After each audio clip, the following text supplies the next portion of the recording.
No entiendes nada de motores. El ejecutivo millonario se burló del niño frente a todos, pero cuando el proyecto de 50 millones estuvo a punto de colapsar, ese niño fue su única salvación.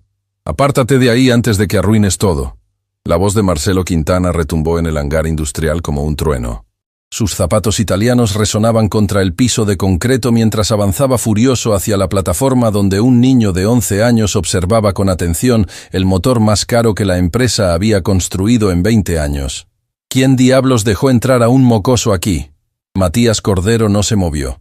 Sus ojos color café permanecieron fijos en el motor V8 turbo alimentado que descansaba sobre la plataforma de pruebas, rodeado de monitores y sensores que parpadeaban con luces rojas de advertencia. Llevaba una camiseta desgastada y pantalones que le quedaban ligeramente grandes, pero su postura era la de alguien que sabía exactamente lo que estaba mirando. Señor Quintana, el niño solo está observando. Elena Cordero intentó explicar, limpiando nerviosamente sus manos en el delantal de limpieza. Llevaba 2 años trabajando en la empresa Autotech Industries, como personal de mantenimiento, y jamás había visto a su jefe tan alterado. Es mi hijo. Lo traje porque no tengo con quién dejarlo hoy. ¿Tu hijo? Marcelo la interrumpió con una carcajada cargada de desprecio. Elena, te contraté para limpiar pisos, no para convertir mi empresa en una guardería. Este es un proyecto de 50 millones de dólares, no un parque de diversiones. Alrededor de la plataforma, más de 30 ingenieros, técnicos y ejecutivos observaban la escena. Algunos desviaban la mirada incómodos, otros murmuraban entre ellos. El ambiente en el hangar era tenso desde hacía horas.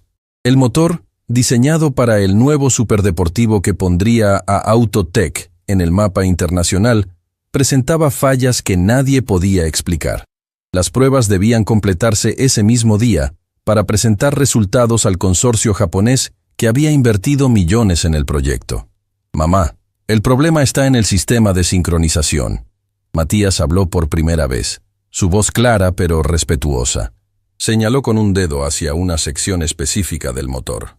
La válvula de escape del cilindro 3 no está cerrando en el momento correcto. Por eso las lecturas de temperatura son inconsistentes. El silencio que siguió fue absoluto. Incluso las máquinas parecieron dejar de zumbar por un instante. Marcelo Quintana se quedó paralizado, procesando lo que acababa de escuchar.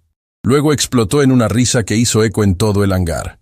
¿Escucharon eso? El niño cree que sabe de motores. Se giró hacia sus ingenieros, buscando cómplices para su diversión. Tenemos 11 años de experiencia automotriz aquí. Los ingenieros rieron nerviosamente, algunos más fuerte que otros, especialmente aquellos que querían ganarse el favor del jefe. Roberto Fuentes, el gerente de producción, se acercó palmeando la espalda de Marcelo. Jefe, los niños de ahora ven videos en internet y creen que son expertos. Exacto, Marcelo continuó, disfrutando del momento. Se arrodilló frente a Matías con una sonrisa burlona, hablándole como si fuera un bebé. Mira, campeón, estos son motores de verdad, no los carritos de juguete que tienes en casa. ¿Por qué no vas con tu mamá y la dejas trabajar mientras los adultos resolvemos problemas de adultos? Matías mantuvo la calma, pero sus ojos se humedecieron ligeramente. No por las palabras de Marcelo, sino por la vergüenza que veía en el rostro de su madre. Elena apretaba tanto el trapo de limpieza que sus nudillos se habían puesto blancos. Señor Quintana, por favor. Elena susurró, tomando la mano de su hijo. Ya nos vamos, no volverá a pasar. Espera. Héctor Navarro, el ingeniero jefe del proyecto, se acercó limpiándose las manos grasientas en un trapo. Era un hombre de 50 años, con canas en las sienes y una expresión perpetuamente cansada. ¿Qué dijiste sobre el cilindro 3, muchacho? Héctor, no me digas que vas a perder tiempo con esto. Marcelo lo miró con incredulidad. Llevamos 7 horas sin encontrar el problema. Héctor respondió firmemente. Y este niño acaba de mencionar específicamente el cilindro 3, que es exactamente donde las lecturas han sido más erráticas. Es casualidad. Marcelo gesticuló exasperado. Probablemente escuchó a alguien mencionar el cilindro 3 y está repitiendo como loro. Nadie ha mencionado el cilindro 3 en voz alta. Intervino Sofía Méndez, la asistente técnica, revisando sus notas. Todos hemos estado enfocados en el sistema de inyección, porque las primeras lecturas sugerían eso. El ambiente cambió sutilmente. Algunos ingenieros se miraron entre sí con curiosidad genuina. Otros seguían escépticos, cruzados de brazos. «Matías», Héctor se agachó frente al niño, ignorando la mirada furiosa de Marcelo. «¿Cómo sabes eso del cilindro 3? Por el patrón de vibración», Matías explicó, su voz ganando confianza. «Cuando el motor acelera, hay una vibración anómala cada 4 tiempos. Eso significa que uno de los cilindros no está completando su ciclo correctamente. Y por la ubicación del sensor de temperatura que está mostrando lecturas erráticas en el monitor 3, tiene que ser el cilindro 3, porque es el único en esa zona térmica». Héctor parpadeó varias veces. La explicación era técnicamente sólida. Demasiado sólida para un niño de 11 años. «¿Dónde aprendiste eso?», preguntó, genuinamente intrigado. «Mi papá me enseñó», Matías respondió, y por primera vez su voz tembló ligeramente. «Antes de que muriera». Elena cerró los ojos, conteniendo las lágrimas. Hacía 3 años que habían perdido a Javier, el esposo que había sido mecánico autodidacta toda su vida, que había pasado cada tarde libre enseñándole a su hijo todo lo que sabía sobre motores. «¡Qué conmovedor!», Marcelo interrumpió con sarcasmo. «Pero esto no es un taller mecánico de barrio. Este es un motor de competición con tecnología de punta. No se arregla con las técnicas de tu papá el mecánico». La crueldad en sus palabras cortó el aire como un cuchillo. Varios ingenieros desviaron la mirada, incómodos con el nivel de crueldad de su jefe, pero nadie dijo nada. Marcelo Quintana era conocido por despedir a cualquiera que lo contradijera. «Señor Quintana», Elena habló con voz temblorosa pero firme, «mi esposo era un excelente mecánico. Trabajó en competencias de rally durante 15 años. ¿Rally?». Marcelo soltó una carcajada. «Eso es jugar con barro, querida.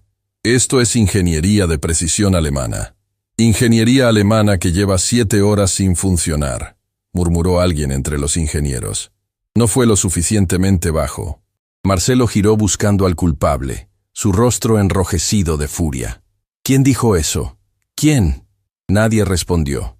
El hangar estaba tan silencioso que se podía escuchar el zumbido de los ventiladores de refrigeración. «Miren», Marcelo se dirigió a todo el equipo, recuperando su compostura, pero con una sonrisa peligrosa. «Claramente estamos todos cansados. Llevamos horas trabajando y ahora estamos escuchando consejos de ingeniería de un niño». Hizo una pausa dramática. «Así que hagamos esto interesante». Sacó su billetera y extrajo varios billetes. Los contó deliberadamente, asegurándose de que todos vieran la cantidad. $5,000, anunció, mostrando el dinero. $5,000 en efectivo para quien resuelva este problema en la próxima hora. Los ingenieros murmuraron emocionados. $5,000 era casi 3 meses de salario para muchos de ellos. «Pero hay una condición», Marcelo continuó, sonriendo maliciosamente mientras miraba directamente a Matías. «Si el niño genio está tan seguro de su diagnóstico, que nos lo demuestre. Si tiene razón sobre el cilindro 3, le doy el dinero a él». «Señor Quintana, eso no es…». Elena intentó protestar. «¿No es qué? ¿Justo?». Marcelo la interrumpió. «Yo creo que es muy justo. Tu hijo viene aquí, interrumpe un proyecto millonario, hace diagnósticos como si fuera ingeniero. Si es tan inteligente como aparenta, que lo demuestre. Y si está equivocado…». Hizo una pausa, dejando que el suspenso creciera. «Si está equivocado, tú quedas despedida por traer distracciones al lugar de trabajo». El hangar explotó en murmullos. Esto había dejado de ser una simple discusión para convertirse en un espectáculo cruel. Elena palideció, sintiendo que las piernas le temblaban. Necesitaba ese trabajo desesperadamente. El salario apenas les alcanzaba para cubrir la renta y la comida, pero sin él, ella y Matías terminarían en la calle. «Eso es injusto», Héctor protestó. «El niño no pidió esto». «La vida es injusta, Héctor», Marcelo respondió fríamente. «Y este es mi hangar, mis reglas». Miró a Matías con desdén. «¿Qué dices, campeón? ¿Tan seguro estás de tu diagnóstico como para arriesgar el trabajo de tu mamá?». Todos los ojos se clavaron en el niño de 11 años que ahora cargaba con una responsabilidad que ningún adulto debería ponerle encima. Matías miró a su madre. Vio las lágrimas que ella intentaba contener. Vio el miedo en sus ojos. Luego miró el motor. La máquina compleja que todos los ingenieros con títulos universitarios no habían podido reparar. No, Matías. Elena susurró, leyendo la determinación en los ojos de su hijo. No tienes que demostrar nada. Mamá. Matías apretó su mano. Papá me enseñó que cuando sabes que algo está mal, tienes que decirlo. Aunque tengas miedo. ¡Qué valiente! Marcelo aplaudió lentamente, su sarcasmo era palpable. El pequeño héroe que salvará el día. Esto va a ser entretenido. Acepto, Matías dijo con voz clara, aunque sus manos temblaban ligeramente. Pero con una condición. Marcelo levantó una ceja, sorprendido por la audacia. ¿Tú pones condiciones? Si tengo razón y el problema está en el cilindro 3, usted no solo me da el dinero, también le pide disculpas a mi mamá por tratarla mal todos estos años. El silencio que siguió fue ensordecedor. Nadie, absolutamente nadie, le había hablado así a Marcelo Quintana en su propia empresa. Los ingenieros contuvieron la respiración, esperando la explosión. Pero Marcelo solo sonrió, una sonrisa fría y calculadora. Trato hecho, y cuando estés equivocado y tu madre pierda su trabajo, recordarás este momento como la vez que tu arrogancia infantil arruinó tu vida. Marcelo, esto es demasiado. Héctor intentó intervenir una vez más. Es un trato voluntario entre dos partes. Marcelo lo cortó. El niño aceptó. Los testigos están aquí. Miró alrededor del hangar. ¿Todos escucharon? El niño genio va a diagnosticar nuestro motor. Esto va a ser mejor que la televisión. Matías se soltó de la mano de su madre y se acercó a la plataforma. Héctor, viendo que no había forma de detener esto, suspiró resignado y le ofreció un par de guantes de seguridad. Si vas a hacer esto, al menos hazlo con protección. El niño se puso los guantes, que le quedaban enormes en sus manos pequeñas. Se acercó al motor con una reverencia que sorprendió a varios ingenieros. No lo tocó inmediatamente. Primero lo observó desde diferentes ángulos, como si estuviera leyendo algo invisible para los demás. ¿Puedo pedir que enciendan el motor?, preguntó. ¿Encenderlo?, Roberto Fuentes protestó. Llevamos horas tratando de no encenderlo para no causar más daño. Necesito escucharlo, Matías explicó. Los motores hablan si sabes escuchar. Mi papá decía eso. ¡Ay, Dios! Marcelo puso los ojos en blanco. Los motores hablan. Perfecto. Siguiente me va a decir que canta canciones de cuna. Algunos ingenieros rieron, pero la risa era forzada. Había algo en la seriedad del niño que comenzaba a generar curiosidad genuina. Héctor, enciéndelo. Marcelo ordenó con una sonrisa. Démosle al niño lo que pide. Cuando el motor explote por su estupidez, será aún más entretenido. El motor no va a explotar si lo mantenemos en revoluciones bajas. Héctor murmuró, aunque activó los protocolos de seguridad. Todos retrocedan 5 metros. Activando sistema de encendido. El hangar se llenó con el rugido del motor V8. Era un sonido poderoso, agresivo, el tipo de sonido que hacía temblar el pecho. Pero para oídos entrenados, había algo discordante en él, una nota fuera de tono en una sinfonía mecánica. Matías cerró los ojos, concentrándose completamente en el sonido. Su rostro mostró una concentración absoluta, bloqueando las risas nerviosas, los murmullos escépticos, la presión de 30 adultos observándolo, como si fuera un animal en un zoológico. Después de 30 segundos, abrió los ojos. Apáguenlo. Héctor obedeció.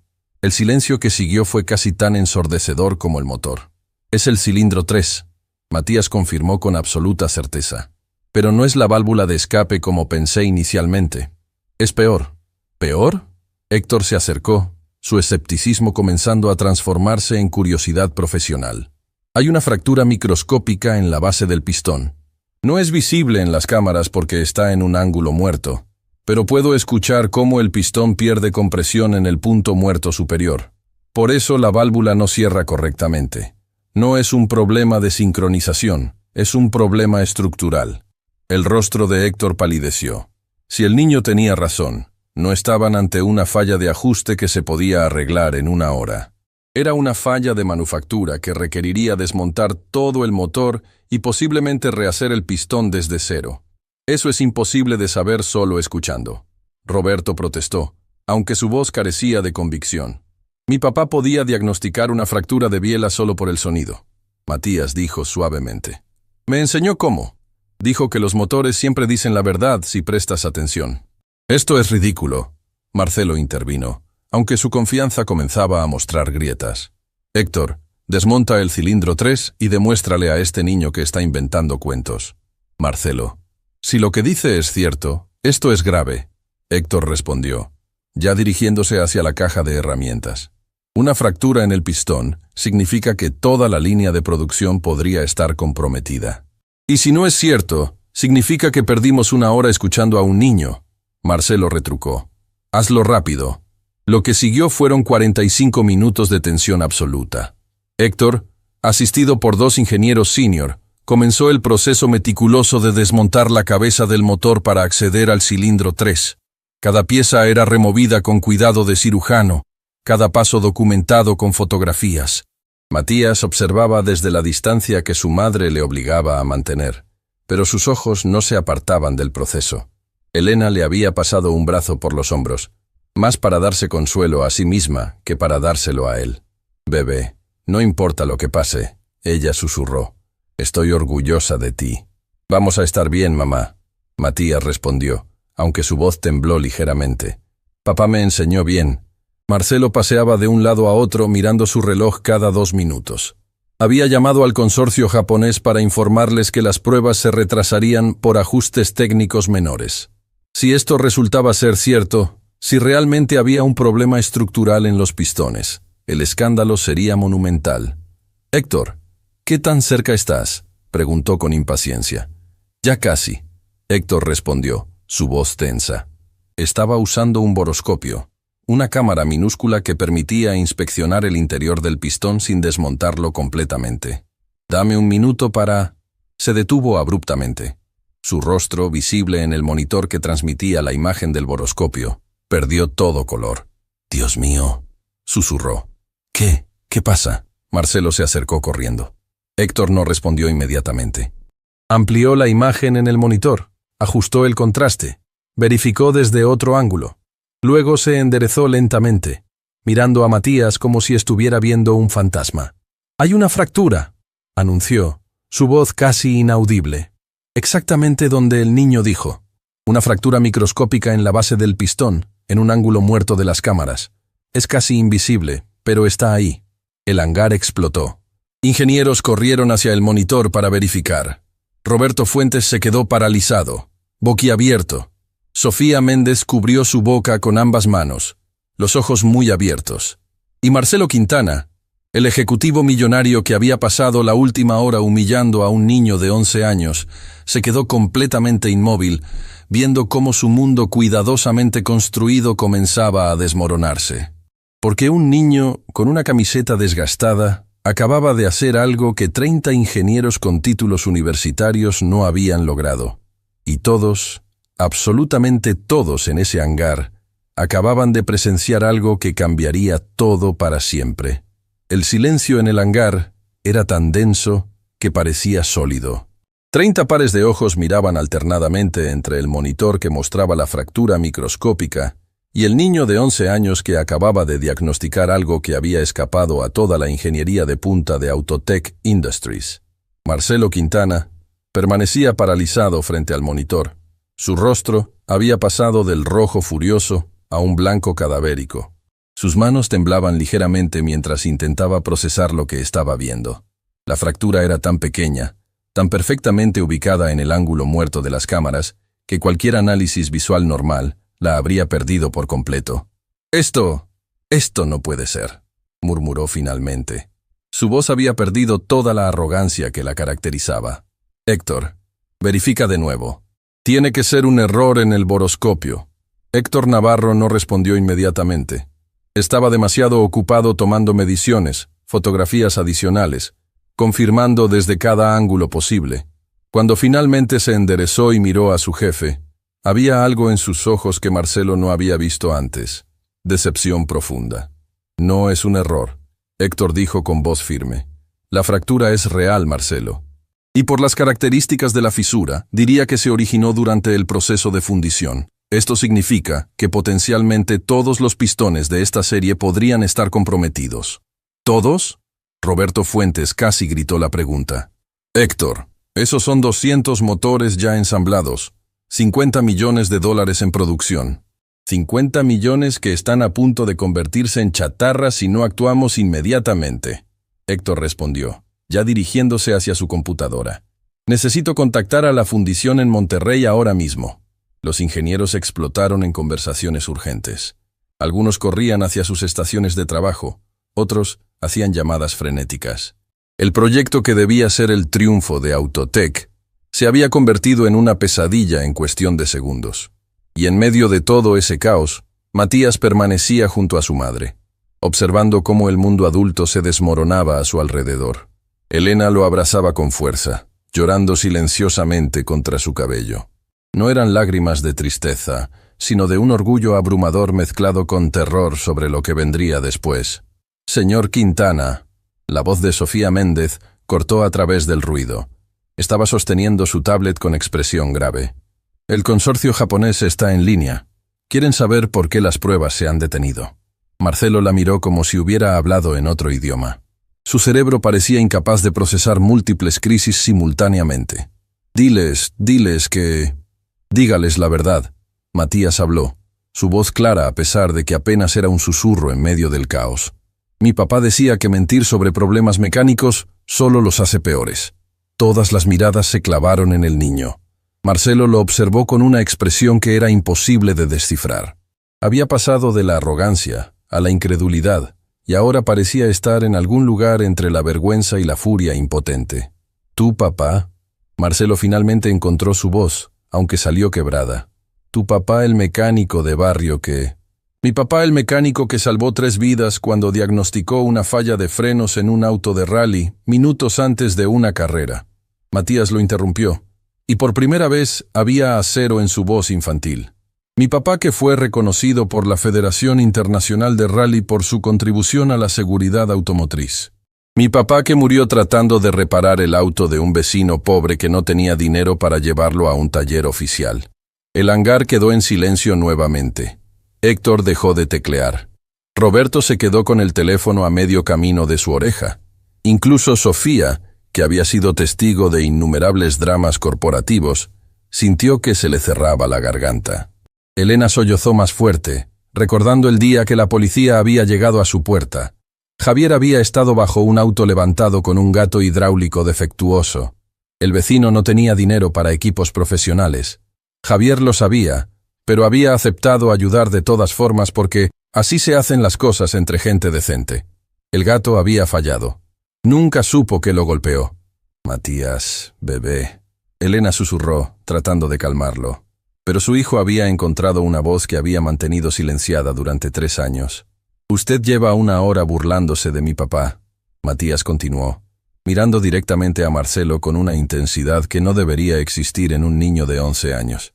Lo llamó mecánico de barrio. Dijo que solo jugaba con barro. Se rió de todo lo que me enseñó.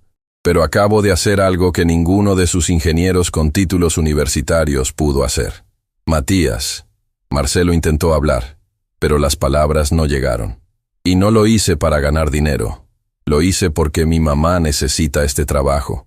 Lo hice porque aprendí de mi papá que cuando ves algo malo lo dices, aunque la gente se ría de ti. La voz del niño se quebró ligeramente. Lo hice porque ese motor habría fallado en la primera prueba de velocidad y alguien podría haber muerto, igual que murió mi papá. El impacto de esas palabras golpeó el hangar como una ola física.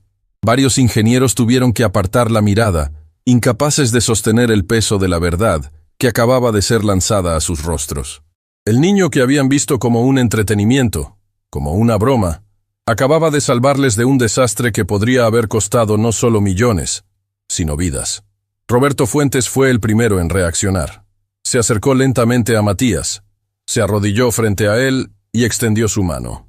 Tienes razón, muchacho. Y yo fui uno de los que se rió. Lo siento. Matías miró la mano extendida, luego a Roberto, y después de un momento que pareció eterno, la estrechó. Yo también, dijo Diego Paredes, uno de los ingenieros senior que había sido especialmente vocal en sus burlas. Tu padre te enseñó bien. Nosotros, con todos nuestros títulos, casi matamos a alguien por arrogancia. Uno por uno, ingenieros comenzaron a acercarse. Algunos pedían disculpas directamente, Otros simplemente asentían con respeto genuino. Era como ver un muro de prejuicio desmoronarse en tiempo real. Pero no todos participaron. Marcelo Quintana permanecía de pie junto al monitor, mirando la fractura que un niño había encontrado con solo escuchar.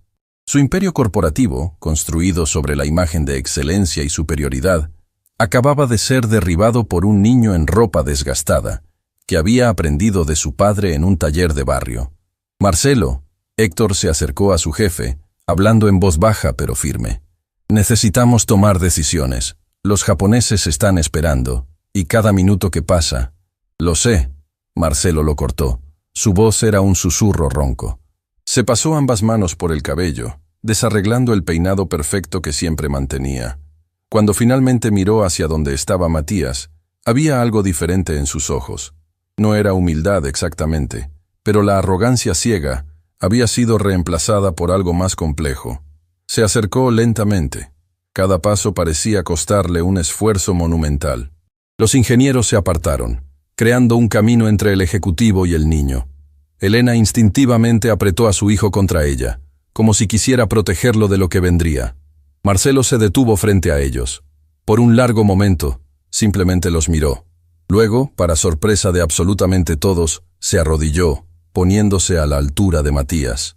«Tenías razón sobre todo», dijo, y su voz temblaba. «Sobre el motor, sobre tu padre, sobre mí». Elena contuvo el aliento. Esto no era lo que había esperado. Había esperado furia, despido inmediato, tal vez incluso que los escoltaran fuera del edificio. Pero no esto. «Tu padre fue un hombre mejor que yo, probablemente nunca seré». Marcelo continuó. Cada palabra parecía ser arrancada de algún lugar profundo y doloroso. «Él te enseñó a escuchar, a observar, a pensar. Yo solo enseño a mis empleados a temer». Matías no respondió inmediatamente. Estudió el rostro del hombre que había humillado a su madre, que había insultado la memoria de su padre. En ese rostro, vio algo que reconoció porque lo había visto en el espejo después de que su padre murió. Dolor. «Señor Quintana», Matías dijo suavemente, «mi papá también me enseñó que todos cometemos errores. Lo importante es qué hacemos después de cometerlos». Marcelo cerró los ojos, y para asombro de todos, una lágrima rodó por su mejilla.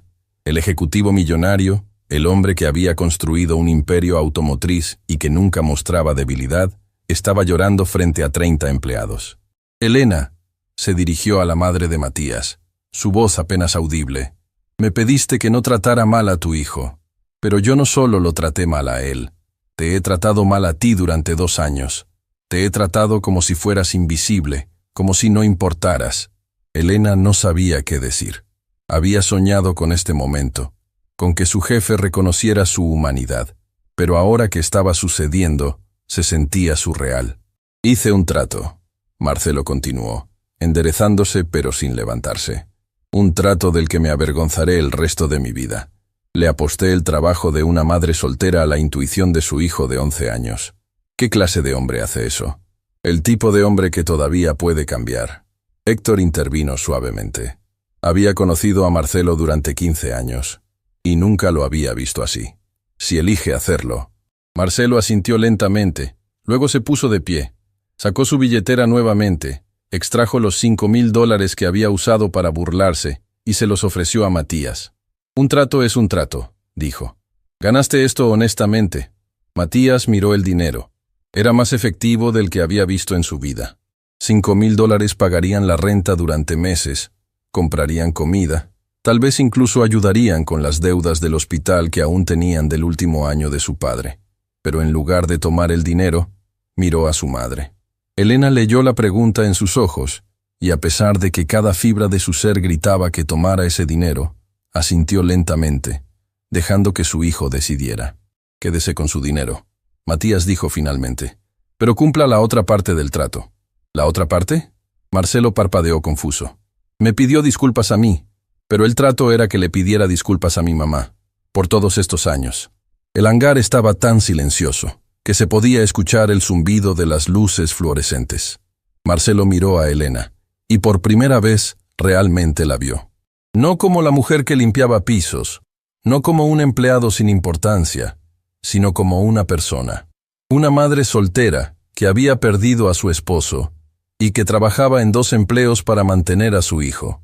Una mujer que llegaba temprano y se iba tarde, que nunca se quejaba, que mantenía los baños más limpios que cualquier hotel de lujo. Elena Cordero. Marcelo dijo su nombre completo por primera vez. Te debo disculpas que van más allá de las palabras. Te he tratado como si no existieras. He ignorado tu humanidad, tu dolor, tu lucha. Y lo peor es que no fue solo hoy. Ha sido todos los días durante 2 años. Elena sintió que las lágrimas corrían libremente por sus mejillas ahora. No eran lágrimas de tristeza, sino de algo mucho más complejo. Era el dolor de años de ser invisible finalmente reconocido. Era la validación de que su sufrimiento había sido real, no imaginado. No merecías nada de eso, Marcelo continuó. Y tu hijo, este niño extraordinario que criaste sola, acaba de salvar mi empresa de un escándalo que nos habría destruido. No solo eso, probablemente salvó vidas. Y yo lo traté como... No pudo terminar la frase. Se cubrió el rostro con ambas manos, sus hombros temblando. Sofía Méndez se acercó con una caja de pañuelos, ofreciéndolos primero a Elena, luego a Marcelo. Era un gesto pequeño, pero en ese momento pareció romper algo en el ambiente. La tensión comenzó a transformarse en algo diferente. No exactamente perdón, pero tal vez el comienzo de un camino hacia él. Señor Quintana, Elena finalmente encontró su voz. Acepto sus disculpas, pero más importante que eso, necesito que entienda algo. ¿Qué? Mi hijo no hizo esto para humillarlo. Lo hizo porque vio un problema y sabía cómo solucionarlo. Porque su padre le enseñó que el conocimiento tiene que servir para ayudar, no para impresionar. Marcelo asintió, absorbiendo cada palabra como si fuera una lección fundamental que había estado perdiendo toda su vida. Y si de verdad quiere hacer las cosas bien, Elena continuó, su voz ganando fuerza. No se trata de dinero o disculpas. Se trata de cómo trata a su gente de ahora en adelante. Todos nosotros. Miró alrededor del hangar, hacia los ingenieros, los técnicos, incluso hacia el personal de limpieza que había aparecido en las puertas, atraídos por la conmoción. Cada persona aquí tiene una historia, Elena dijo. Todos tienen conocimientos, talentos, vidas fuera de este lugar. Tratarlos como invisibles no lo hace más grande, solo lo hace más pequeño. El silencio que siguió fue diferente a todos los anteriores. No era tenso o incómodo, era reflexivo. Cada persona en ese hangar estaba procesando las palabras de una mujer que había sido ignorada durante 2 años, pero que acababa de dar la lección de liderazgo más poderosa que muchos de ellos habían escuchado. Tienes razón, Marcelo finalmente habló. Y no sé cómo arreglar 2 años de ser un mal jefe en un día, pero fue interrumpido por el sonido agudo de un teléfono. Sofía lo atendió, escuchó brevemente, y su rostro palideció. Marcelo, es urgente. El director de la fundición en Monterrey. Dice que necesitan hablar contigo inmediatamente sobre algo que encontraron en los registros de calidad. El momento de vulnerabilidad se evaporó instantáneamente, reemplazado por la crisis corporativa que aún los rodeaba. Marcelo se enderezó, limpiando su rostro rápidamente, intentando recuperar algo de su compostura profesional. ¿Qué encontraron? No quiso decir por teléfono, pero su tono... Marcelo sonaba asustado. Marcelo tomó el teléfono, alejándose unos pasos. La conversación fue breve pero intensa. Su expresión pasó de seria a horrorizada en cuestión de segundos. Cuando colgó, su mano temblaba visiblemente. «Héctor, necesito que vengas aquí ahora», ordenó, su voz tensa. El ingeniero jefe se acercó rápidamente. Marcelo le mostró algo en el teléfono, probablemente un documento o fotografía que le habían enviado. Héctor leyó, y su rostro perdió todo el color. «Dios santo», susurró. «¿Cuántos?» «Todos», Marcelo respondió. «Todos los pistones de la serie 8000. Y no solo son fracturas. Hay contaminación en la aleación». La conversación era lo suficientemente baja como para que la mayoría no pudiera escuchar detalles, pero el pánico era evidente. Roberto se acercó, luego Diego, luego más ingenieros. Pronto había un círculo de ejecutivos susurrando urgentemente. Matías, observando desde la distancia con su madre, frunció el ceño. Había algo en la forma en que hablaban, en sus expresiones, que le decía que esto era peor que una simple fractura. «Mamá», susurró. Creo que hay más problemas. No es nuestro asunto, bebé. Elena respondió, pero incluso ella no sonaba convencida. Ya hiciste tu parte. Pero si hay contaminación en la aleación, ¿cómo sabes que es contaminación? Elena lo miró sorprendida. Puedo leer sus labios un poco. Y el señor Quintana dijo, aleación. Si hay fracturas y problemas con la aleación, significa que el metal no es puro. Papá me enseñó sobre eso. En ese momento, Marcelo se giró hacia donde estaban madre e hijo. Su expresión era indescifrable. Matías, llamó, su voz firme pero no hostil. Necesito tu ayuda nuevamente. El hangar quedó en silencio. Los ingenieros se miraron entre sí con expresiones que mezclaban incredulidad y resignación. El ejecutivo millonario estaba pidiendo ayuda al niño de 11 años. Acabamos de descubrir que el problema es más grande de lo que pensábamos, Marcelo explicó mientras Matías y Elena se acercaban. La fundición confirma que hay contaminación en la aleación de aluminio, pero no saben de qué tipo ni en qué nivel. Y sin esa información, no pueden saber qué motores son seguros y cuáles no. Matías completó la frase. Exacto. Y antes de que gastemos millones en análisis de laboratorio que tomarían semanas, necesito saber... Marcelo hizo una pausa, como si las siguientes palabras le dolieran físicamente. Necesito saber si tu padre te enseñó algo sobre diagnóstico de contaminación en aleaciones. Matías miró a su madre buscando permiso. Elena estaba dividida. Por un lado, su hijo ya había hecho más que suficiente. Por otro, esto podría ser una oportunidad para cambiar sus vidas completamente. Javier tenía un método. Elena dijo finalmente. Lo llamaba lectura de resonancia. Decía que el metal contaminado suena diferente al puro. ¿Lectura de resonancia? Héctor se acercó, intrigado. Eso es técnica antigua. Casi nadie la usa ya. Porque nadie sabe hacerlo correctamente, Matías explicó. Requiere oído absoluto y mucha práctica. Mi papá trabajó con un maestro fundidor de México que le enseñó. Luego él me enseñó a mí. Marcelo y Héctor intercambiaron miradas. Era una locura. Estaban considerando confiar un análisis de millones de dólares en una técnica antigua y en un niño. Pero ese mismo niño acababa de encontrar una fractura que toda su tecnología de punta había perdido. ¿Qué necesitas?, Marcelo preguntó finalmente. Matías pensó por un momento. Necesito 3 pistones de diferentes lotes de producción y una habitación silenciosa. Sofía, organiza eso inmediatamente. Marcelo ordenó. Luego miró a Matías con una expresión que era mitad esperanza, mitad desesperación. Si puedes hacer esto, si puedes ayudarnos a evitar una inspección completa que nos costaría millones y meses de retraso. Lo intentaré, Matías dijo simplemente. Es lo que mi papá hubiera hecho. Mientras preparaban el espacio y traían los pistones, nadie en ese hangar podía imaginar que lo que estaba por suceder cambiaría no solo el destino de Autotech Industries, sino revelaría un secreto que llevaba años enterrado. Un secreto que conectaba a Marcelo Quintana con Javier Cordero, de formas que nadie, ni siquiera Elena, podría haber imaginado. La sala de pruebas acústicas era un cubo perfecto de paredes acolchadas, diseñada para eliminar cualquier eco o interferencia sonora. Matías estaba sentado en el centro, rodeado por 3 pistones de diferentes lotes de producción, cada uno marcado con códigos que indicaban su origen. Las luces fluorescentes habían sido reemplazadas por iluminación tenue para ayudar con la concentración. Fuera de la sala, detrás de un grueso panel de vidrio, Marcelo observaba junto a Héctor y un grupo reducido de ingenieros senior. Elena estaba allí también, mordiéndose el labio inferior con tanta fuerza que amenazaba con sangrar. Ver a su hijo de 11 años cargando con la responsabilidad de salvar un proyecto de $50 millones era una tortura silenciosa. ¿Está segura de que puede hacer esto?, Marcelo preguntó en voz baja, sin apartar los ojos del niño. Mi hijo puede hacer cosas extraordinarias, Elena respondió, su voz temblorosa pero orgullosa. Javier lo entrenó desde que tenía 6 años. Decía que Matías tenía un don. Marcelo se tensó visiblemente al escuchar el nombre de Javier. Sus manos se apretaron contra el vidrio, los nudillos poniéndose blancos.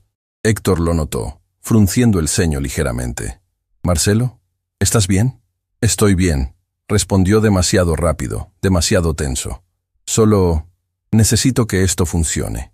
Dentro de la sala, Matías había cerrado los ojos. Tomó el primer pistón, lo sostuvo con ambas manos como si fuera algo sagrado, y lo golpeó suavemente con una pequeña herramienta metálica que Héctor le había proporcionado. El sonido que produjo fue agudo, claro, resonando en el espacio silencioso. El niño inclinó la cabeza, escuchando no solo con sus oídos, sino con todo su ser. Era la misma postura que su padre adoptaba cuando diagnosticaba un motor. Los ingenieros que lo observaban no podían escuchar nada significativo, solo un tintineo metálico. Pero para Matías, ese sonido contaba una historia. Después de 30 segundos, abrió los ojos y colocó el pistón a su derecha. Tomó el segundo, repitió el proceso. Este sonó ligeramente diferente, una nota más baja, menos vibrante. Lo colocó a su izquierda. El tercero produjo un sonido que hizo que Matías frunciera el ceño inmediatamente. «Ese», dijo en voz alta, sabiendo que lo escuchaban desde afuera. «El tercero está muy contaminado». Marcelo se giró hacia Sofía, que sostenía una tablet con los registros. «¿De qué lote es?» «Lote 847, producido hace 3 semanas en la fundición de Monterrey». «¿Y los otros 2?» «El primero es del lote 823, hace 2 meses. El segundo del 835, hace 5 semanas». Marcelo presionó el intercomunicador. «Matías, ¿puedes ser más específico? ¿Qué tipo de contaminación?» El niño tomó el pistón problemático nuevamente. Lo examinó bajo la luz, luego lo golpeó en diferentes puntos. Cada golpe producía un sonido ligeramente distinto, como notas musicales desafinadas en una melodía. «Hay plomo», dijo finalmente. «Mi papá me enseñó que el plomo hace que el aluminio suene más sordo, como si el metal estuviera cansado.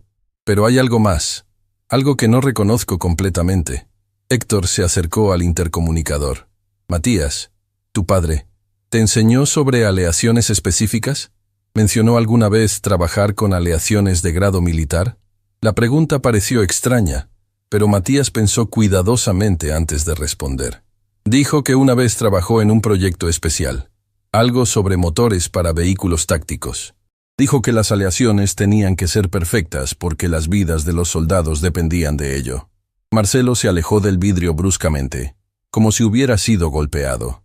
Su rostro había perdido todo el color. Elena lo notó inmediatamente. «Señor Quintana, ¿qué sucede?» «Nada», mintió, pero su voz se quebró. «Héctor, necesito hablar contigo. Ahora». Se alejaron del grupo, moviéndose hacia una esquina del pasillo. Marcelo parecía estar al borde de un colapso. Se apoyó contra la pared, respirando profundamente. «Héctor, ¿tú sabías quién era el esposo de Elena?» «¿Sabía? ¿A qué te refieres?» «Javier Cordero. Ese nombre no te dice nada». Héctor pensó por un momento. Luego sus ojos se abrieron completamente. «Espera, ¿Javier Cordero? ¿El mecánico que trabajó en el proyecto Halcón hace... Dios mío, hace 12 años?» «El mismo», Marcelo susurró, pasándose las manos por el cabello. «Y yo fui quien lo despidió de ese proyecto». El silencio que siguió fue pesado, cargado de implicaciones que Héctor estaba comenzando a comprender. «Marcelo, ¿qué hiciste?» «El proyecto Halcón era mi primera gran oportunidad como director», Marcelo comenzó, su voz apenas audible. «Contratos militares, millones en juego. Javier Cordero era el mejor mecánico del equipo. Todos lo respetaban, pero yo era joven, arrogante. Necesitaba demostrar que estaba a cargo». Héctor cerró los ojos, sabiendo exactamente hacia dónde iba esta historia. «Javier encontró un problema en las aleaciones que estábamos usando», Marcelo continuó. «Dijo que no cumplían con las especificaciones militares, que podrían fallar bajo estrés extremo. Quería detener la producción, hacer pruebas adicionales. Y tú no lo dejaste». Héctor completó la frase. «Yo le dije que estaba exagerando. Le dije que un mecánico de taller no tenía la educación para cuestionar a ingenieros con doctorados. Lo humillé frente a todo el equipo, exactamente como humillé a su hijo hoy». La devastación en el rostro de Marcelo era total.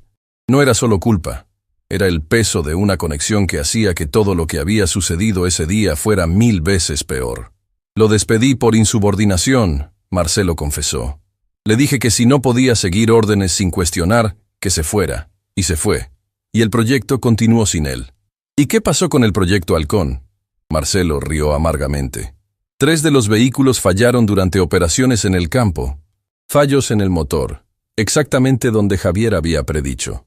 Afortunadamente no hubo muertes, pero las lesiones... Héctor.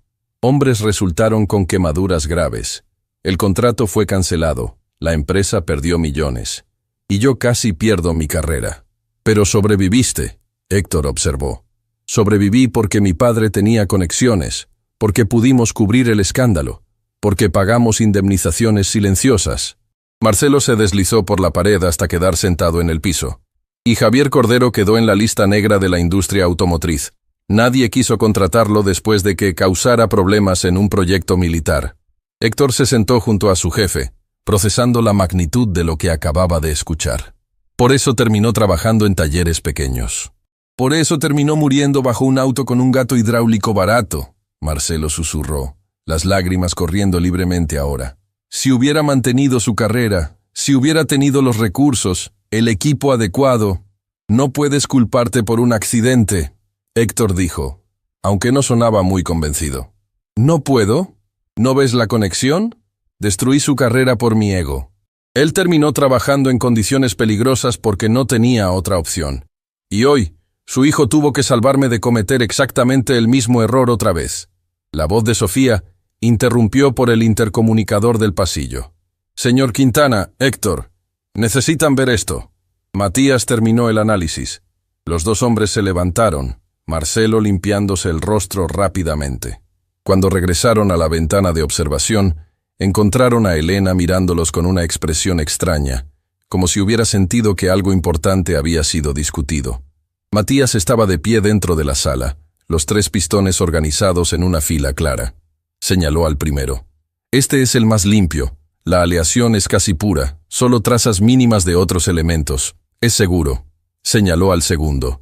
Este tiene algo de contaminación, pero dentro de límites aceptables. Probablemente funcionaría sin problemas, aunque no es ideal para competición. Finalmente señaló al tercero. Este está muy contaminado. Plomo definitivamente, pero también hay algo más. Una aleación que no debería estar ahí. Si este pistón se usara en un motor de alta velocidad, fallaría. Y cuando fallara, podría causar un incendio. La precisión del diagnóstico dejó a todos en silencio. Roberto, que había permanecido escéptico incluso después de la fractura, se acercó al vidrio con expresión de asombro total. Un niño de 11 años acaba de hacer un análisis que nos hubiera costado $50,000 y 2 semanas en laboratorio, murmuró. Sofía verificaba los registros frenéticamente en su tablet. Marcelo, esto es grave. El lote 847 se usó en 73 motores que ya fueron enviados a clientes. ¿73? Marcelo sintió que el piso se abría bajo sus pies. ¿Incluyendo los prototipos que enviamos a Japón? Incluyendo esos. La crisis que habían pensado que era manejable acababa de convertirse en una catástrofe potencial. 73 motores con pistones contaminados en manos de clientes, algunos probablemente ya instalados en vehículos que podrían estar siendo probados en pistas de alta velocidad. Necesitamos iniciar un recall inmediato, Héctor dijo, su voz de comando tomando control. Contactar a cada cliente, recuperar cada motor, antes de que alguien muera, Marcelo completó, la ironía no perdida en nadie. 12 años después de ignorar a Javier Cordero sobre aleaciones defectuosas, estaba a punto de cometer el mismo error fatal.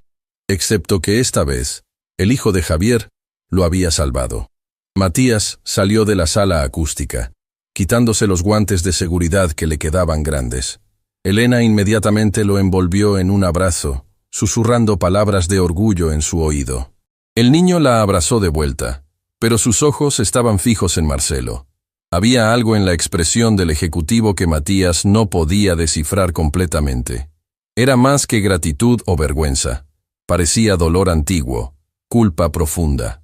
Señor Quintana, Matías dijo suavemente. ¿Usted conocía a mi papá? La pregunta cayó como una bomba. Elena se congeló. Los ingenieros intercambiaron miradas incómodas. Héctor cerró los ojos, sabiendo que este momento era inevitable. Marcelo se arrodilló frente al niño por segunda vez ese día, pero esta vez era diferente. No había orgullo herido o arrogancia destrozada. Solo había un hombre confrontando el peor error de su vida a través de los ojos del hijo de su víctima. Sí, dijo simplemente. Conocí a tu padre. Elena dio un paso atrás, su mano cubriendo su boca. ¿Qué? ¿Cuándo? Javier nunca... Hace 12 años, Marcelo respondió, sin apartar los ojos de Matías. Tu padre trabajó para mí en un proyecto muy importante. Él era extraordinario, el mejor en lo que hacía. ¿Y qué pasó? Matías preguntó, aunque algo en su tono sugería que ya sospechaba la respuesta. Yo era joven y estúpido. Tu padre encontró un problema que yo no quise ver. Me dijo que las aleaciones que estábamos usando no eran seguras. Y yo, en lugar de escucharlo, la voz se le quebró. Elena había comenzado a llorar. Piezas de un rompecabezas que nunca había entendido completamente comenzando a encajar.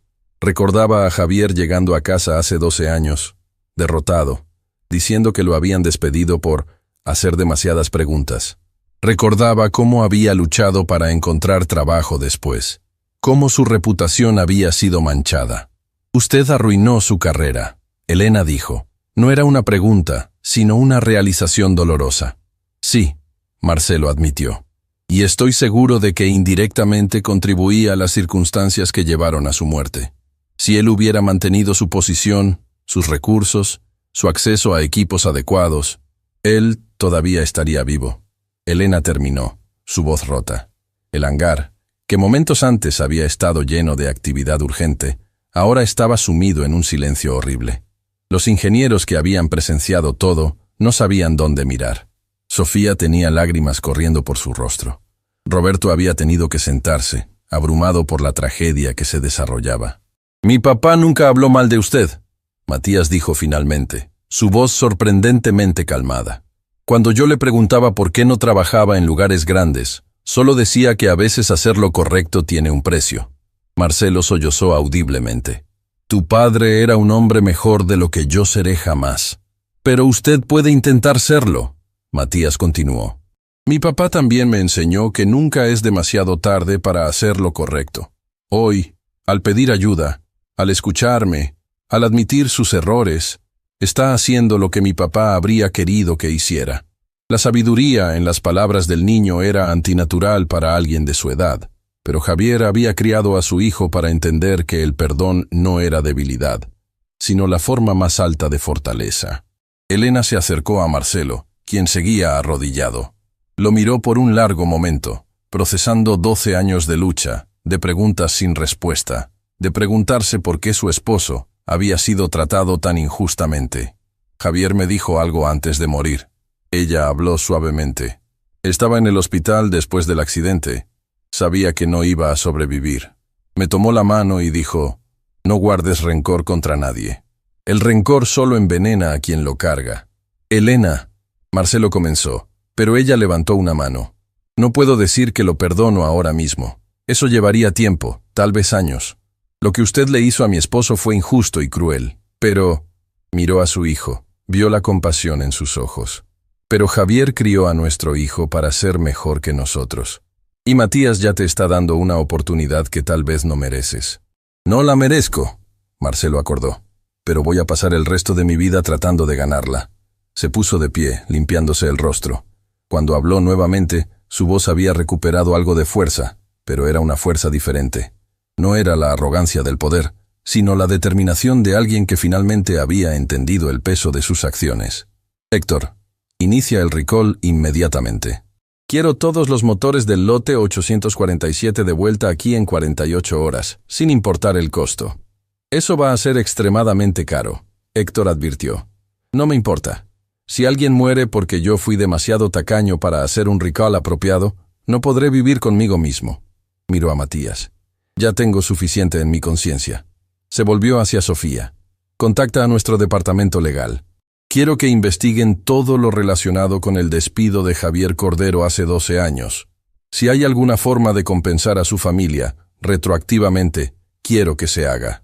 «Marcelo, eso podría abrir la empresa a demandas», Roberto protestó. «Que lo haga. Prefiero ser demandado a seguir siendo el tipo de hombre que destruye carreras por ego». Miró a Elena. «No puedo devolverte a tu esposo. No puedo devolver los 12 años que luchaste sola. Pero puedo intentar hacer las cosas un poco menos difíciles de ahora en adelante. ¿Qué está sugiriendo? Elena preguntó cautelosamente. Estoy ofreciendo un puesto permanente como consultora de calidad familiar. No personal de limpieza. Consultora, con un salario de $5,000 mensuales y todos los beneficios. Y un fondo educativo completo para Matías, desde ahora hasta que termine la universidad que elija. El hangar explotó en murmullos. Era una oferta extraordinaria, que iba mucho más allá de cualquier compensación razonable. Y una cosa más, Marcelo continuó. Quiero crear la beca Javier Cordero. Una beca anual completa para hijos de trabajadores automotrices que quieran estudiar ingeniería. En memoria de un hombre que sabía más que todos nosotros juntos, pero que nunca tuvo la oportunidad de demostrarlo apropiadamente. Elena comenzó a llorar incontrolablemente. No eran lágrimas de tristeza, sino de una mezcla compleja de dolor por lo que había perdido y alivio de que finalmente, el sacrificio de su esposo estaba siendo reconocido. Matías abrazó a su madre, dejando que llorara contra su hombro. Era un papel invertido, el hijo consolando a la madre, pero lo hacía con una madurez que rompía el corazón. «Mamá», susurró, «papá estaría orgulloso de ti, y creo que estaría orgulloso de que le demos una oportunidad al señor Quintana. Tu padre siempre fue mejor persona que yo». Elena respondió entre lágrimas. «Supongo que criamos a un hijo que heredó eso». Marcelo observaba la escena, sintiendo el peso completo de lo que había hecho y lo que necesitaba hacer para enmendarlo. Sabía que ninguna cantidad de dinero o disculpas borraría el pasado, pero tal vez, solo tal vez, podía honrar la memoria de Javier Cordero convirtiéndose en el tipo de líder que el hombre había merecido trabajar. «Señor Quintana». Matías se acercó, extendiendo su mano pequeña. «Acepto en nombre de mi familia, pero con una condición. Lo que sea», Marcelo dijo estrechando la mano del niño. «Que cuando cree la beca con el nombre de mi papá, cuente su historia completa. No solo que era un buen mecánico, que era un hombre que hizo lo correcto incluso cuando le costó todo. Para que otros jóvenes aprendan que la integridad importa más que el éxito». Marcelo asintió, incapaz de hablar por el nudo en su garganta. Este niño de 11 años le estaba dando lecciones de liderazgo que ningún MBA podría enseñar. «Trato hecho», finalmente logró decir. Lo que ninguno de ellos sabía en ese momento era que la historia de ese día se filtraría, que un ingeniero grabaría parte de la confrontación, que en semanas la historia del niño genio y el ejecutivo humillado se volvería viral, y que esa viralidad traería tanto oportunidades increíbles como peligros que ninguno de ellos podría haber anticipado. 3 semanas habían pasado desde aquel día que cambió todo en Autotech Industries. El recall masivo estaba en marcha, los 73 motores comprometidos siendo recuperados uno por uno. Marcelo había cumplido cada promesa. Elena ahora tenía una oficina propia con su nombre en la puerta. Matías tenía un fondo educativo que garantizaba su futuro, y los papeles para la beca Javier Cordero estaban siendo finalizados. Pero nada de eso preparó a la familia Cordero para lo que sucedió cuando Diego Paredes, el ingeniero que había sido especialmente vocal en sus burlas iniciales, publicó un video en redes sociales. Era un clip de 45 segundos, tomado discretamente con su celular. Mostraba a Matías explicando sobre el cilindro 3, a Marcelo riéndose cruelmente, y luego el momento en que Héctor confirmó que el niño tenía razón. Diego lo había titulado «Niño genio humilla a ejecutivo millonario y salva proyecto de 50 millones». El video explotó. En 24 horas tenía 2 millones de vistas. En 48 había cruzado la barrera de los 10 millones. Medios de comunicación de todo el país comenzaron a llamar. Cadenas de televisión querían entrevistas. Revistas automotrices pedían la historia completa. Y las redes sociales no paraban de comentar. «Este niño sabe más que ingenieros con doctorados», decía un comentario con 50,000 likes. «La humildad del ejecutivo al final restaura mi fe en la humanidad», decía otro. «¿Alguien más está llorando? Esta historia es hermosa», comentaba una tercera persona. Pero no todos los comentarios eran positivos. Algunos usuarios comenzaron a investigar más profundo, buscando información sobre Autotech, sobre Marcelo Quintana, sobre el proyecto Halcón de hace 12 años. Y lo que encontraron comenzó a cambiar la narrativa. ¿Sabían que este ejecutivo estuvo involucrado en un escándalo militar hace años? Publicó una cuenta de noticias automotrices. Vehículos defectuosos, soldados heridos. Los registros públicos están ahí. El padre del niño trabajó para él y fue despedido injustamente. Agregó otra cuenta investigativa. Esto es más profundo de lo que parece. Sentada en su nueva oficina, Elena leía los comentarios con el corazón acelerado. Matías estaba en la escuela, ajeno a la tormenta mediática que se formaba. Marcelo había convocado una reunión de emergencia para esa tarde. No esperaba que se viralizara así, Sofía decía mientras revisaba estadísticas en su computadora. Estaba en la oficina de Marcelo junto con Héctor, Roberto y Elena. Las menciones de Autotech han aumentado 1000%. Algunas positivas, muchas complicadas. Complicadas es poco, Roberto agregó, mostrando su tablet. Tenemos reporteros acampando afuera del edificio. El consorcio japonés está recibiendo preguntas sobre por qué hicieron negocios con nosotros después del escándalo del Proyecto Halcón. Marcelo estaba de pie junto a la ventana, mirando hacia la calle donde efectivamente se veían varias camionetas de medios. Su postura era tensa, pero diferente a la arrogancia de semanas atrás. Era la tensión de alguien que sabía que finalmente tendría que confrontar su pasado públicamente.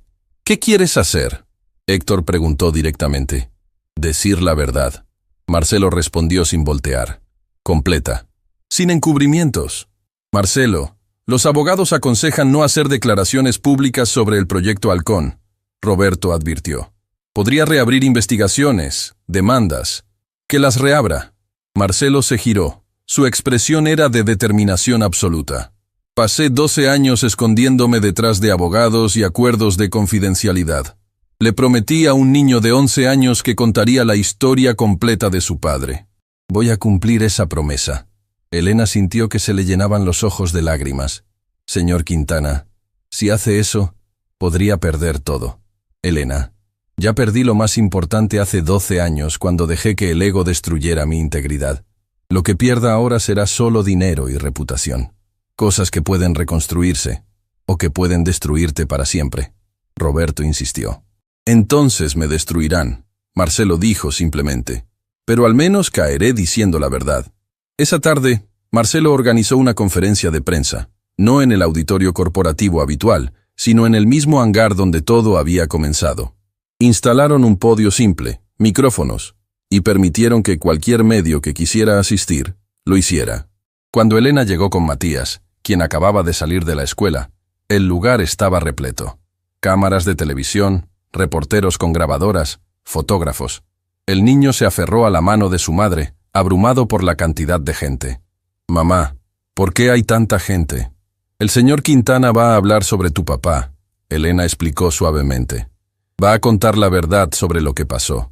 Marcelo apareció en el podio, vestido no con su traje ejecutivo habitual, sino con ropa casual, jeans y una camisa simple. Era una señal simbólica.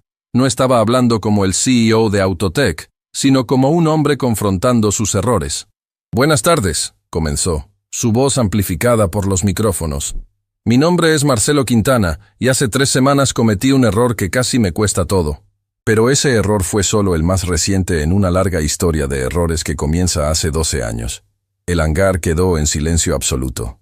Reporteros que habían estado susurrando entre ellos se callaron. Las cámaras se enfocaron completamente en él. Hace 12 años, yo era un joven director de proyecto, arrogante y desesperado por demostrar mi valía. Teníamos un contrato militar importante, el Proyecto Halcón, para desarrollar motores de vehículos tácticos, y teníamos al mejor mecánico del país trabajando en nuestro equipo, Javier Cordero. Elena apretó la mano de Matías. Algunas cámaras se giraron hacia ellos, captando la emoción en sus rostros. Javier encontró un problema en las aleaciones que estábamos usando, Marcelo continuó, su voz comenzando a quebrarse. Me dijo que no cumplían especificaciones, que podrían fallar bajo estrés, y yo, en mi arrogancia infinita, le dije que un mecánico sin título universitario no tenía derecho a cuestionar a ingenieros con doctorados. Los reporteros comenzaron a tomar notas frenéticamente. Esta era la confesión que habían estado esperando. Lo humillé frente a su equipo. Lo despedí por insubordinación. Lo puse en lista negra en la industria automotriz para que nadie más lo contratara. Destruí su carrera porque mi ego era más importante que la seguridad. Matías había comenzado a llorar silenciosamente. Elena lo abrazó, sus propias lágrimas cayendo sobre el cabello de su hijo. Y Javier Cordero tenía razón. Marcelo alzó la voz. Los vehículos fallaron. Soldados resultaron heridos. Y yo usé el dinero y las conexiones de mi familia para encubrir el escándalo, pagar acuerdos silenciosos y seguir con mi carrera como si nada hubiera pasado. El hangar explotó en murmullos. Esto era más de lo que cualquier medio había esperado. No era solo una admisión de error, era una confesión completa de corrupción corporativa.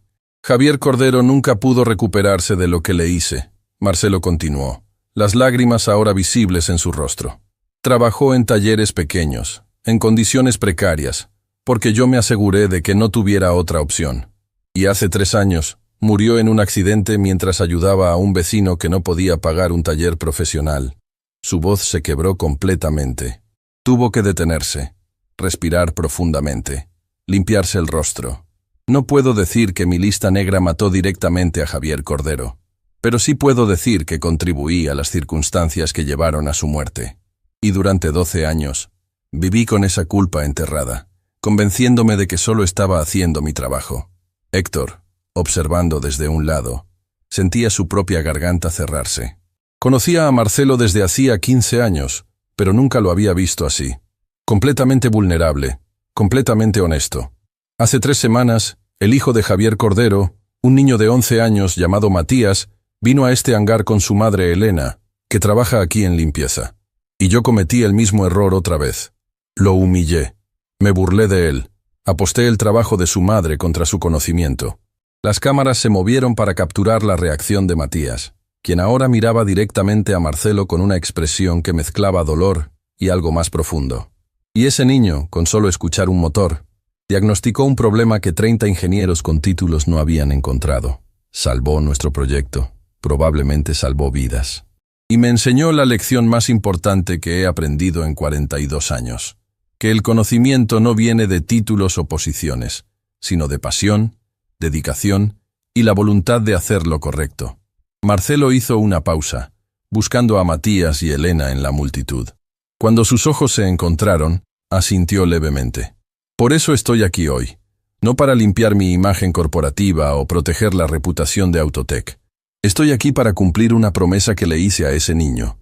Contar la historia completa de su padre. Javier Cordero fue un héroe que la industria automotriz no mereció. Un hombre que eligió la integridad sobre la carrera, la verdad sobre la conveniencia. La emoción en el hangar era palpable. Varios reporteros tenían lágrimas en los ojos. Los camarógrafos seguían grabando, capturando cada segundo de esta confesión extraordinaria. Hoy anuncio la creación de la beca Javier Cordero. Marcelo continuó, recuperando algo de compostura. Una beca completa para hijos de trabajadores automotrices que quieran estudiar ingeniería. Pero no será solo una beca. Será un programa que cuenta la historia de Javier, que enseña a jóvenes ingenieros que la integridad vale más que cualquier contrato, que escuchar a todos en tu equipo es más importante que mantener jerarquías. Se limpió el rostro una vez más. Y finalmente estoy renunciando como CEO de Autotech Industries. El anuncio cayó como una bomba. Reporteros gritaron preguntas simultáneamente. Las cámaras se volvieron locas tratando de capturar reacciones. Héctor dio un paso adelante, sorprendido, pero Marcelo levantó una mano. No puedo liderar esta empresa mientras cargo con la culpa de lo que le hice a Javier Cordero. No sería justo para los empleados que merecen un líder íntegro. En mi lugar, propongo a Héctor Navarro, un hombre que ha demostrado durante 15 años que la excelencia técnica y la humanidad pueden coexistir. Héctor se quedó paralizado. Esto no había sido parte del plan. Marcelo no le había dicho nada. Pero no me voy de Autotech completamente, Marcelo agregó. Voy a trabajar en el piso de producción, como técnico aprendiz, bajo la supervisión de Elena Cordero, quien sabe más sobre cómo funciona realmente esta empresa que yo jamás sabré. Elena soltó un sonido entre risa y llanto. Esto era surrealista. El ejecutivo millonario que la había humillado ahora se ofrecía a trabajar bajo su supervisión. Tengo mucho que aprender, Marcelo concluyó. Sobre motores, sobre personas, sobre liderazgo. Y voy a aprender de las personas que he subestimado durante toda mi carrera. Empezando con la familia Cordero. Bajó del podio sin tomar preguntas. Los reporteros gritaban, las cámaras lo seguían, pero él caminó directamente hacia donde estaban Matías y Elena. Se arrodilló frente al niño, poniéndose a su altura por tercera vez. «Cumplí mi promesa», dijo suavemente, lo suficientemente bajo como para que solo ellos pudieran escuchar a pesar del caos alrededor. «Conté la historia completa de tu padre, y voy a pasar el resto de mi vida tratando de honrar su memoria». Matías lo miró por un largo momento. Luego, para sorpresa de todos, lo abrazó. Era un abrazo de un niño a un adulto que estaba aprendiendo a ser mejor. Un abrazo que decía que el perdón era posible, que la redención era real. Las cámaras capturaron ese momento. La imagen de un niño de 11 años abrazando al hombre que había destruido la vida de su padre se volvería icónica. Aparecería en portadas de revistas, en noticieros nacionales, en artículos sobre liderazgo y redención. Pero para Matías, no era sobre la imagen. Era sobre algo que su padre le había enseñado, que todos merecen una segunda oportunidad si están dispuestos a hacer el trabajo duro de cambiar. Esa noche, en el pequeño apartamento donde Elena y Matías vivían, vieron las noticias juntos. Cada canal hablaba sobre la conferencia. Los comentarios en redes sociales se habían multiplicado por millones. «Mamá», Matías preguntó mientras veían. «Papá estaría orgulloso». Elena lo abrazó fuerte. «Tu papá estaría más orgulloso de ti que de cualquier otra cosa en el mundo. No solo por ser inteligente, sino por tener un corazón que elige el perdón sobre el rencor». «Extraño a papá», Matías susurró. Las primeras lágrimas que derramaba libremente desde que todo había comenzado. «Yo también, bebé. Cada día». «¿Pero sabes qué pienso?» Elena acarició su cabello. «Pienso que papá nos está viendo. Y pienso que está sonriendo porque su hijo está haciendo exactamente lo que él habría hecho. Usar su conocimiento para ayudar y usar su corazón para sanar». El teléfono de Elena vibró. Era un mensaje de Héctor. «Junta mañana, 9 a.m. Hay personas importantes que quieren conocer a Matías. Oportunidades que nunca imaginamos». Elena leyó el mensaje con una mezcla de emoción y miedo. El mundo había visto a su hijo, y eso significaba que su vida tranquila estaba a punto de cambiar de formas que no podía predecir. «Matías, creo que todo está a punto de cambiar», ella dijo suavemente. «¿Para bien o para mal? No lo sé, bebé, pero lo enfrentaremos juntos, como siempre». Lo que ninguno de los dos sabía era que entre los millones que habían visto el video y la conferencia de prensa, había alguien que reconoció a Matías. Alguien del pasado de Javier que había estado buscándolo durante años. Alguien que tenía información que cambiaría todo lo que pensaban que sabían sobre el accidente que mató a Javier Cordero. Y esa persona estaba en camino a buscarlos, trayendo con ella verdades que eran simultáneamente hermosas y devastadoras. La historia de Matías y Marcelo había capturado al mundo, pero la verdadera historia, la completa, apenas estaba comenzando a revelarse. La mujer que apareció en la recepción de Autotech Industries 2 días después de la conferencia de prensa no parecía tener más de 60 años, pero cargaba con la dignidad de alguien que había vivido mucho. Llevaba un portafolio de cuero gastado y sus ojos, del mismo color café que los de Matías, se llenaron de lágrimas en el momento en que vio la foto del niño en el artículo de revista que estaba en el mostrador de recepción. «Necesito hablar con Elena Cordero», dijo con voz temblorosa a Paula, la recepcionista. «Es urgente. Se trata de Javier». Paula, quien ya había aprendido a ser más observadora después de todo lo que había pasado, notó algo en la forma en que la mujer dijo ese nombre. No era curiosidad de extraño. Era dolor familiar. «¿Usted conocía a Javier Cordero?» «Era mi hermano», la mujer respondió. Y las lágrimas finalmente cayeron. «Y he estado buscando a su familia durante 3 años». 15 minutos después, Elena estaba sentada en su oficina frente a una mujer que se había presentado como Irene Cordero. Matías había sido llamado de la escuela y ahora estaba sentado junto a su madre, estudiando a esta tía que nunca había conocido. «Yo no sabía que Javier tenía una hermana», Elena dijo cautelosamente. Su esposo había sido siempre reservado sobre su familia, diciendo solo que se habían distanciado años atrás. «Nos peleamos hace 15 años», Irene explicó, su voz quebrada por el arrepentimiento. «Una discusión estúpida sobre dinero, sobre la herencia de nuestros padres. Yo dije cosas horribles. Él dijo que no quería saber nada de mí, y yo, en mi orgullo, lo dejé ir. Matías escuchaba con atención absoluta. Su padre nunca había mencionado tener hermanos. Intenté buscarlo durante años. Irene continuó, sacando papeles de su portafolio. Pero Javier había cambiado de ciudad. Trabajaba en talleres pequeños que no tenían registros formales. Fue como si hubiera desaparecido. Y cuando finalmente lo encontré, su voz se quebró completamente.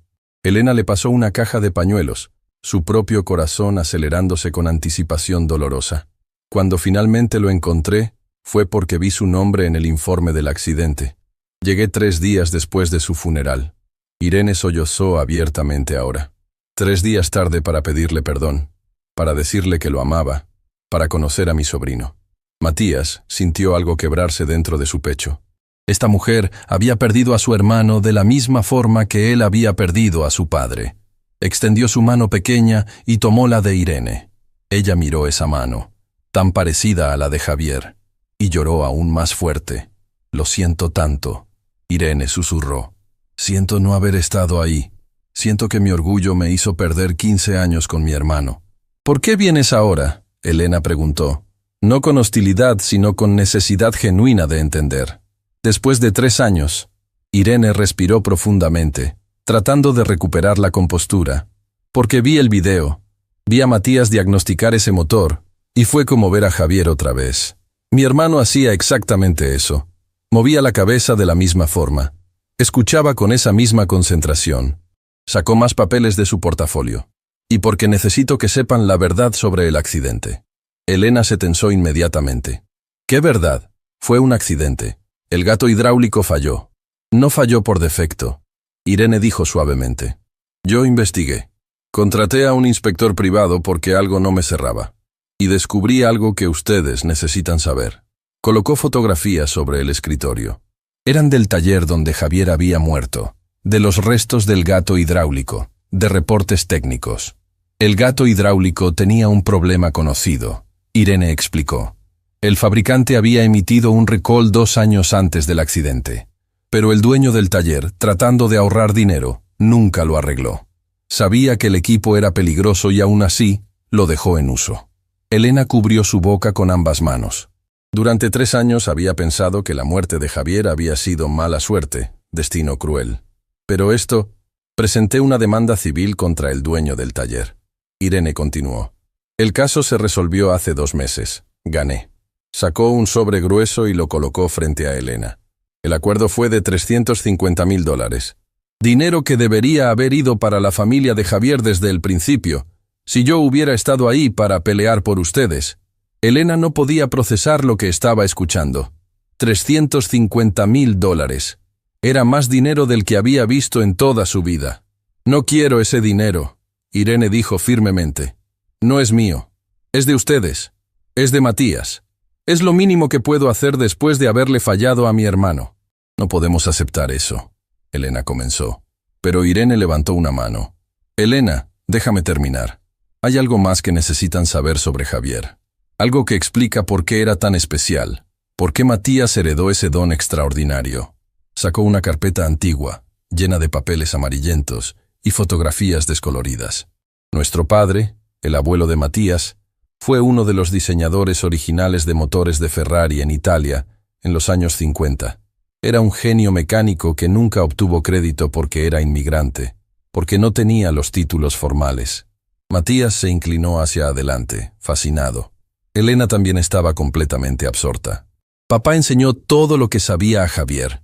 Irene continuó, pasando fotografías de un hombre mayor trabajando en un taller, un Javier joven observando con atención reverente. La técnica de lectura de resonancia, el diagnóstico por sonido, todo eso viene de nuestro padre. Son técnicas que se están perdiendo porque nadie las documenta, porque son consideradas anticuadas. Pero no son anticuadas, Matías dijo, su voz llena de asombro. Son perfectas. Son arte. Exacto. Irene sonrió a través de sus lágrimas. Y tú, Matías, eres la 3ª generación de esta tradición. Tu bisabuelo diseñó motores que ganaron carreras en Monza. Tu padre podría haber sido el mejor ingeniero automotriz de su generación si el sistema no lo hubiera aplastado. Y tú, Ella tomó las manos del niño con ternura. Tú vas a ser lo que ellos no pudieron ser. Vas a tener las oportunidades que les fueron negadas. Y vas a llevar el nombre Cordero a donde siempre debió estar, en lo más alto de la ingeniería automotriz. En ese momento, tocaron a la puerta. Era Héctor, acompañado de Marcelo y 3 personas que Elena no reconocía. 2 hombres y una mujer, todos vestidos formalmente con trajes caros. Elena, Matías, Héctor dijo, claramente emocionado. Les presento al doctor Fernando Castillo, director del Instituto Tecnológico de Monterrey, a la doctora Ana Torres, decana de Ingeniería de la UNAM, y al señor Takeshi Yamamoto, representante del consorcio automotriz japonés. Los 3 visitantes entraron con expresiones de respeto genuino. El doctor Castillo fue el primero en hablar. Joven Matías, hemos visto los videos, hemos leído sobre tu historia, y nos gustaría ofrecerte una beca completa para estudiar ingeniería automotriz en nuestro instituto, comenzando con un programa especial para jóvenes talentos. No solo eso, la doctora Torres agregó, la UNAM también está interesada en crear un programa especial de mentoría. Queremos documentar las técnicas que tu padre te enseñó, preservarlas, enseñarlas a la siguiente generación de ingenieros. El señor Yamamoto habló en un español cuidadoso pero correcto. Y el consorcio japonés quisiera financiar un laboratorio de investigación en tu nombre. Un lugar donde técnicas tradicionales y tecnología moderna puedan combinarse. Elena estaba abrumada. Matías parecía estar en shock. Irene lloraba nuevamente, pero esta vez de alegría pura. Hay más. Marcelo habló por primera vez, y su voz era diferente. Ya no era la voz del ejecutivo arrogante. Era la voz de un hombre humilde. La beca Javier Cordero ha recibido donaciones de 37 empresas automotrices de todo el mundo. Tenemos fondos para becar a 100 estudiantes cada año durante los próximos 10 años. Se arrodilló frente a Matías, algo que se había convertido en su postura habitual al hablar con el niño que le había enseñado humildad. Tu padre cambió mi vida 2 veces, Marcelo dijo. Una vez hace 12 años, tratando de enseñarme a hacer lo correcto. Y otra vez hace 3 semanas, a través de ti, finalmente logrando que aprendiera esa lección. Todo lo que está pasando ahora, todas estas oportunidades, son el legado de Javier Cordero. Matías miró a su madre, buscando guía. Elena tenía lágrimas corriendo por su rostro, pero asintió. Tu papá querría que tomaras estas oportunidades, bebé. Pero solo si es lo que tú quieres, Irene agregó rápidamente. No tienes que decidir nada ahora. Eres un niño. Mereces ser un niño. Matías pensó por un largo momento. Luego habló con una claridad que sorprendió a todos los adultos presentes. Mi papá me enseñó que el conocimiento es responsabilidad, que cuando sabes hacer algo que puede ayudar a otros, tienes la obligación de hacerlo. Él usó su conocimiento para salvar vidas, para ayudar a personas que no podían pagar talleres caros, para enseñarme todo lo que sabía. Se puso de pie enfrentando a todos esos adultos poderosos con la confianza tranquila de alguien que sabía exactamente quién era. Quiero aceptar estas oportunidades. Quiero estudiar, aprender, crecer, pero no para ser famoso o rico. Quiero hacerlo para honrar a mi papá, para que su conocimiento no muera, para que otros niños como yo, de familias como la mía, puedan tener oportunidades. El doctor Castillo sonrió ampliamente. Ese es exactamente el tipo de estudiante que queremos. Y ese es exactamente el tipo de ingeniero que el mundo necesita. La doctora Torres agregó. El señor Yamamoto se inclinó respetuosamente. Su padre sería muy orgulloso. Héctor se limpió discretamente los ojos. Incluso los visitantes distinguidos estaban visiblemente emocionados. Este no era solo un niño inteligente. Era un niño con el corazón en el lugar correcto. Hay algo que me gustaría pedir. Matías continuó. Algo importante. Lo que sea. Marcelo respondió inmediatamente. Quiero que mi tía Irene sea parte de esto. Ella conoció a mi abuelo. Aprendió de él. Ella puede ayudar a documentar las técnicas que mi papá me enseñó. ¿Y ella? Su voz se quebró ligeramente. Ella es familia. Es lo único que me queda de mi papá, además de mamá. Irene soltó un sonido entre sollozo y risa, levantándose para abrazar a su sobrino. Estaría honrada, mi amor. Estaría tan honrada. Elena se unió al abrazo. Las 3 generaciones de Cordero finalmente reunidas después de años de separación, dolor y pérdida. Entonces está decidido, Héctor anunció, sonriendo ampliamente. Comienza un nuevo capítulo.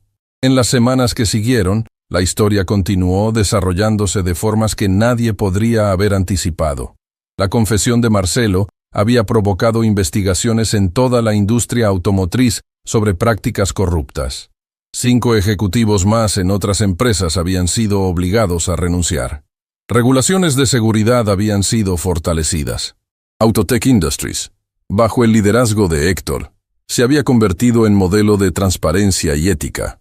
Elena, ahora como directora de Relaciones Laborales, había implementado programas que aseguraban que cada empleado, sin importar su posición, fuera escuchado y valorado. Marcelo cumplió su promesa. Trabajaba en el piso de producción como técnico aprendiz, usando overoles manchados de grasa en lugar de trajes caros. Los primeros días fueron humillantes, pero aprendió más sobre su propia empresa en 2 semanas en el piso que en 10 años en la oficina ejecutiva. Es irónico, le dijo a Héctor un día mientras limpiaban herramientas. Tardé 42 años en entender lo que Javier Cordero supo toda su vida. Que el verdadero liderazgo no se trata de estar arriba mirando hacia abajo, sino de estar en el medio trabajando junto a todos. El programa de la beca Javier Cordero se lanzó oficialmente con una ceremonia en el mismo hangar donde todo había comenzado. 100 estudiantes de familias trabajadoras recibieron becas completas. Matías, aunque era demasiado joven para asistir a la universidad todavía, fue invitado como orador. Mi papá no pudo estar aquí para ver esto, dijo frente a cientos de personas, incluyendo medios nacionales e internacionales. Pero yo sé que está viendo desde algún lugar, y sé que está sonriendo. Porque esto es exactamente lo que él hubiera querido. Que el conocimiento no se perdiera, que las oportunidades no dependieran de cuánto dinero tienes, sino de cuánta pasión traes. Hizo una pausa, mirando a su madre en la primera fila, a su tía Irene junto a ella, a Marcelo de pie al fondo con su overol de trabajo. Mi papá me enseñó que los motores hablan si sabes escuchar, pero también me enseñó algo más importante, que las personas hablan si estás dispuesto a escuchar. No importa si son ejecutivos o empleados de limpieza, ingenieros o mecánicos. Todos tienen algo valioso que enseñar si tienes la humildad de aprender. La audiencia se puso de pie en una ovación que duró varios minutos. No era solo por Matías, sino por todo lo que representaba. Una historia de pérdida transformada en legado, de orgullo transformado en humildad, de error transformado en redención. Esa noche, Elena llevó a Matías e Irene al pequeño cementerio donde Javier estaba enterrado. Habían colocado una nueva lápida, financiada por las donaciones que habían llegado de todo el mundo. Ya no decía solo su nombre y fechas. Ahora decía, Javier Cordero, 1975, 2021, maestro mecánico, padre excepcional, hombre de integridad. Su conocimiento vivirá a través de generaciones.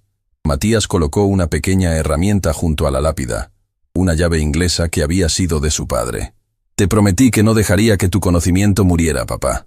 Cumplí mi promesa. Elena y Irene se abrazaban, llorando juntas, sanando juntas las heridas que el tiempo y el orgullo habían creado.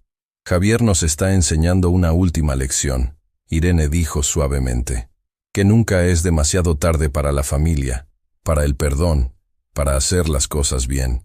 Y que el amor nunca muere, Elena agregó. Solo cambia de forma.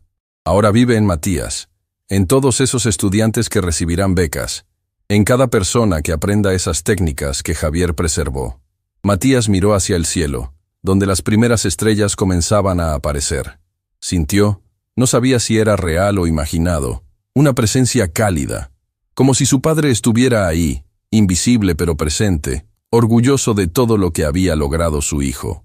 Papá, susurró, cambié el mundo sin dejar de ser yo mismo, tal como me enseñaste.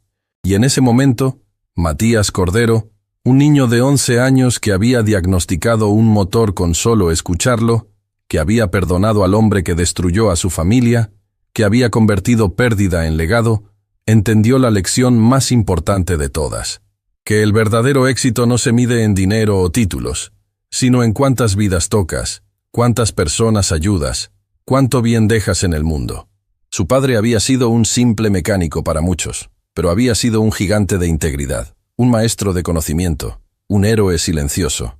Y ahora, 3 generaciones después de que un inmigrante italiano diseñara motores en Ferrari sin crédito, su bisnieto estaba a punto de llevar ese legado a alturas que nadie había imaginado, no porque fuera más inteligente que otros, sino porque había aprendido las lecciones más importantes: humildad, integridad, y que el conocimiento tiene valor solo cuando se comparte.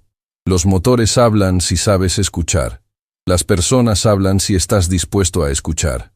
Y el amor trasciende la muerte cuando se transforma en legado. Esta era la herencia verdadera de Javier Cordero, y era la más valiosa de todas.